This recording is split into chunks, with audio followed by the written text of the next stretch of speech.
Hi, it's me again with CorelDraw tips and tricks. Cool looking little design, just playing around today. Don't know that you'd ever draw that, but it's kind of unique and there's a few tools that you might learn something. I'm going to get the Polygon tool. I'm going to set it on at least 12 sides. And I'm going to hold down the control button so it's perfect. I'm going to hit P. I am going to right click on that and turn it into a curve. And by doing that, I can get this curve. Now we need to turn another one into a curve. So I'm going to grab it with the shape tool and turn it into a curve.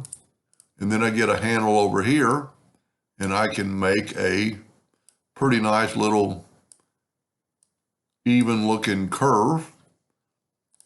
Now what I'm going to do is Control D and make a duplicate while holding down the control button or the shift key, bring it in, make it even. I'm going to use the same colors because it worked. Now I'm going to take both of them. I'm going to make them something more than a hairline. Then I'm going to take the outside one. I'm going to right click blue.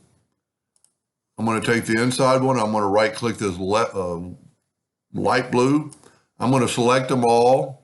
I'm going to go to effects and blend. I'm going to blend them a few more times now. The most you can go is 999. And look at that. Now, that's not like this.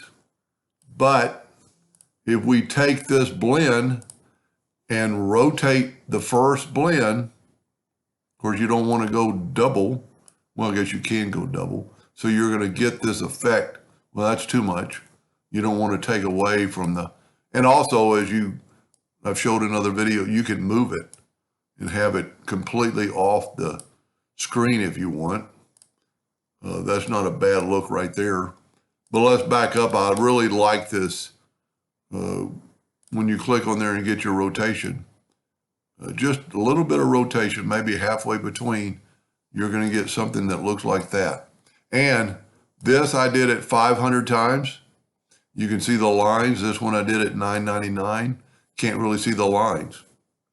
So there's more blends in that. It's a pretty big item. I mean, it's almost 20 inches across. So you need a lot of blends, and the most you can blend to is, that I know of, is 999. And you could do that with any color. I think you could even change the color now. Make it green. Grab the outside one. Make it red. Well, that doesn't look too good. But anyway, hope that helped just a little bit. Thank you for watching.